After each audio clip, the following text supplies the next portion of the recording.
اللہ الرحمن الرحیم۔ حضرت ابن عباس رضی اللہ تعالیٰ عنہما سے مروی ہے، فرماتے ہیں کہ آپ صلی اللہ علیہ وآلہ وسلم نے ارشاد فرمایا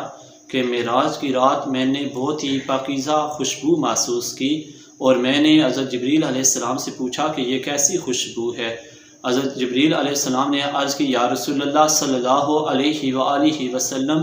یہ ایک خادمہ کی خوشبو ہے جو فرعون کی بیٹی کی خادمہ تھی۔ دراصل اس کا واقعہ یوں ہے کہ وہ ایک مرتبہ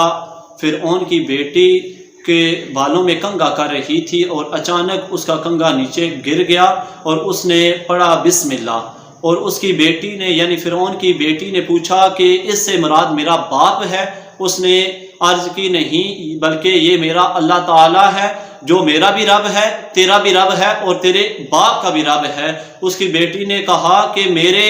باپ کے سوا بھی کوئی اور رب ہے جس کی تم عبادت کرتی ہو؟ تو اس خادمہ نے کہا ہاں، جس کی میں عبادت کرتی ہوں وہ اللہ تعالیٰ ہے۔ اس کی بیٹی نے کہا کہ میں یہ اپنے باپ کو بتاؤں گی۔ تو اس خادمہ نے کہا کہ تم جاؤ اور بتا دو۔ جب فرعون کو اس کی بیٹی نے بتایا تو اس نے خادمہ کو بلا کر کہا کہ کیا تو نے میرا انکار کیا ہے اور اللہ تعالیٰ کو ماننا شروع کر دیا ہے؟ تو اس خادمہ نے کہا ہاں، میں تجھ کو نہیں مانتی بلکہ میں اسی کو مانتی ہوں جو تمام جہانوں کا رب ہے۔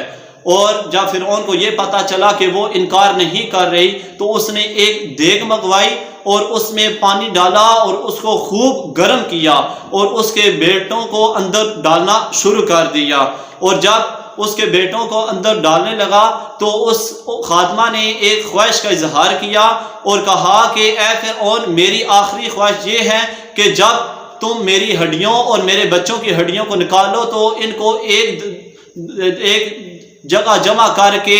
ان کو ایک جگہ پر دفن کر دینا، یعنی ان کو ایک جگہ پر ایک کپڑے میں لپیٹ کر ایک جگہ پر دفن کر دینا، علیحدہ علیحدہ ان کو دفن نہ کرنا۔ اور جب اس کے بیٹوں کو ڈالا گیا اور جو آخری بچہ تھا وہ بہت ہی چھوٹا تھا، اور جب اس کو ڈالنے لگے تو اس کی کیونکہ ماں کی ممتا جاگ اٹھی اور اس کی ماں کے دل میں تھوڑا سا رحم آیا اور چہرے کے آثار بدلے، اور اس کے بیٹے نے کہا کہ ماں، دنیا کا عذاب آخرت کے عذاب کے بارے میں کچھ بھی نہیں ہے، یعنی آخرت کا عذاب بہت زیادہ سخت ہے، دنیا کا عذاب اس کے مقابلے میں کچھ بھی نہیں ہے۔ اے ماں، تو اللہ تعالیٰ پر